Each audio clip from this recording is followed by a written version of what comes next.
में नहीं जानते, हम तो भगवान का गुणानुवाद करते हैं, भगवान का भजन करते हैं, मस्त रहते।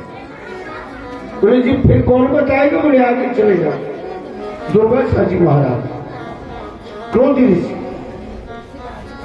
जाकर के ऋषि को कहा, ऋषिवर ये देवी हमारे साथ में आई है, स्वयं पूछने में लज्जा करती है, कृपा करके आगे और देखने के लिए लगे।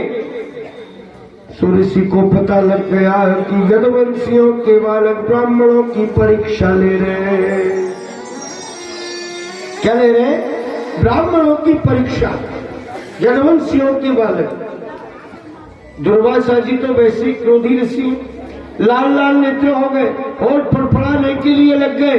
बगल में कमंडल रखा हुआ था, कमंडल में से जल ले लिया, जल ले करके मंत्रों के द्वारा अभिमंत्रित किया और अभिमंत्रित करके कहा, रे दुष्टों, अरे मूर्खों, यदुवंशियों की बेटाओं, इस स्त्री के गर्भ से ना तो लाला होगा न लाली, और इस स्त्री के गर्भ से तुम्हारे कुल को, तुम्हारे वंश को नष्ट करने वाला लोहे का मूसल पैदा होगा।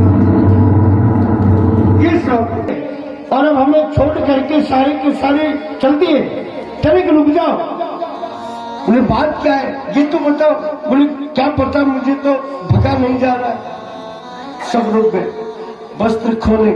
जैसे ही वस्त्र खोले तो वस्त्र खोल करके देखे तो महाराज वस्त्रों के अंदर एक मूसल निकल गया, लोहे का मूसल निकला। बोले कि ये तो ऋषि की बाणी शक्ति होगी। अब क्या करें? रस्ते के पास में झाड़ी में छुपा दिया उस मूसल। भगवान को जाकर के कहा, भगवान आए, उस लोहे को निकाला, लोहार के पास में ले गए। लोहार ने रेती लगा करके बारीक चूरन बना दिया, उस चूरन को समुद्र में बहा दिया। थोड़ा सा टुकड़ा शेष रह गया। लोहार ने सोचा इतना सा क्या करेगा, समुद्र की तीर में इकट्ठा करके वहीं बांध करके एक दूसरे के ऊपर और प्रहार करने के लिए लगे, हाहाकार करने के लिए लगे। नशे पतेल में अंधे हो रहे, कोई किसी को पता नहीं, क्या पता कौन क्या है, क्योंकि नशे करने वाले व्यक्ति को क्या पता मैं किससे करता।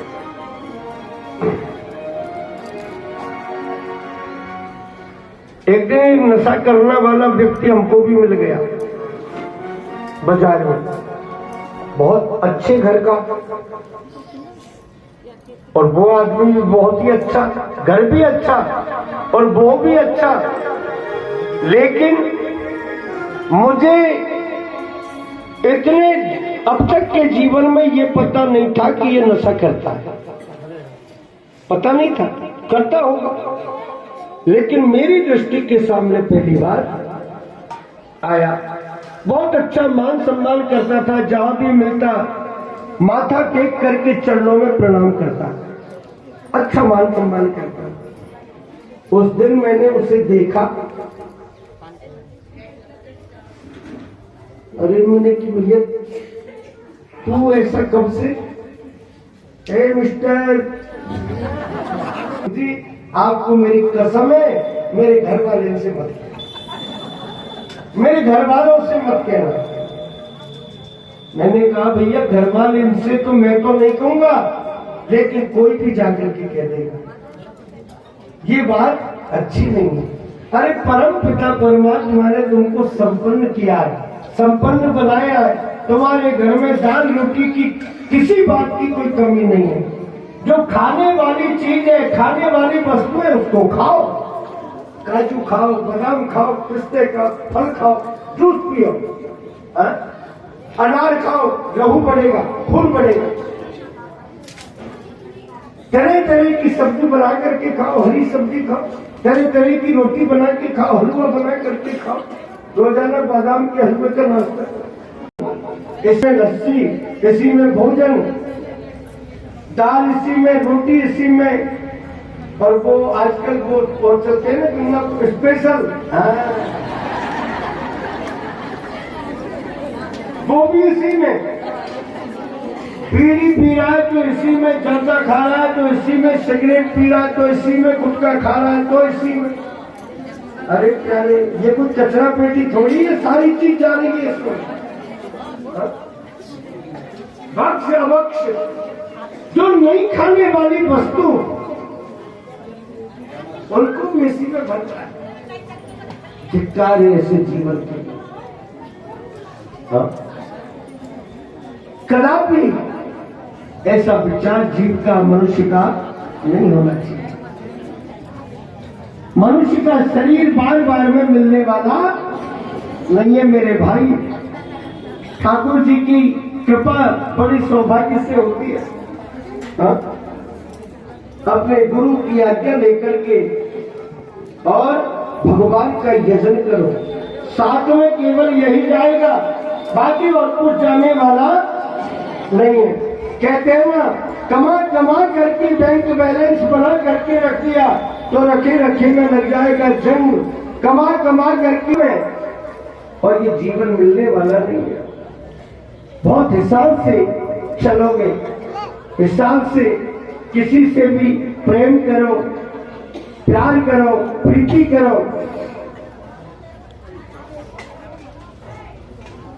रेशम की डोरी होती है ना कोमल, उस रेशम की डोरी की भांति प्रेम होता है।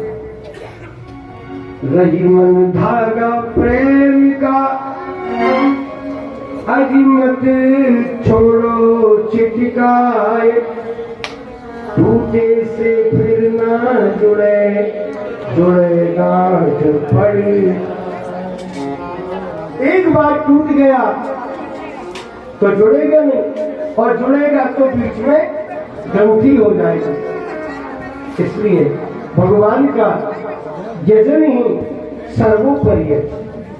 संसार के बीच में कुछ नहीं रखा है। जो करना है वो इस काया से, इस शरीर से, इस वाणी से कर ले, और किसी का कोई पता नहीं कब तक के लिए आया है, कब यहाँ से विदा हो जाएगा। तभी तो कहा ना कि काल करे सो आज कर, आज करे सो अब, पल में पड़ने होगी, फिर करे वो कब। लोग कहते महाराज, दरवाजे पर कोई याचक खड़ा है, याचक आया है, इससे बोल दो।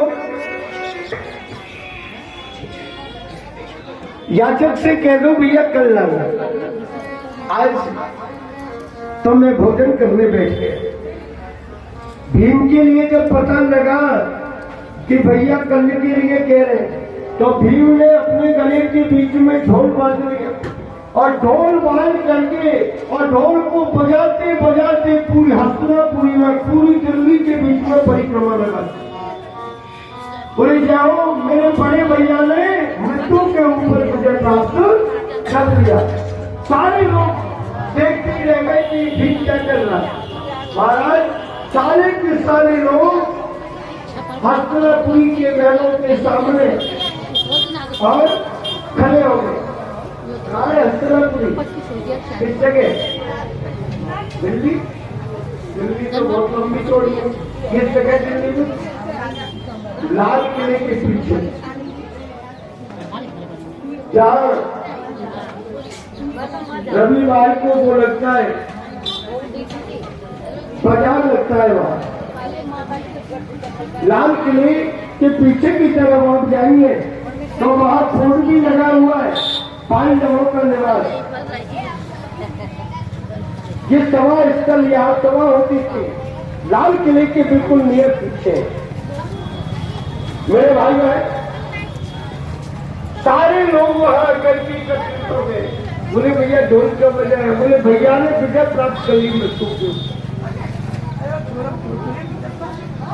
श्री जी ने कहा क्या कहा?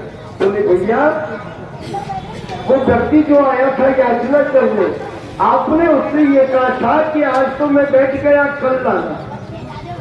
तो कल लाना, इसका मतलब ये है कि कल तक आप जीवित रहोगे। आपको इस बात का पता है युधिष्ठिर जी महाराज ने भीम के आगे दोनों कान कर दिए, बोले ये मुझसे अपराध हो गए। तो महाराज समय का किसी को और कोई पता नहीं कब क्या हो जाए, इसलिए जो भी कुछ करना हो वो शीघ्र कर लेना चाहिए। क्यों? क्योंकि श्वास पे हरि रचो, हरि प्रथा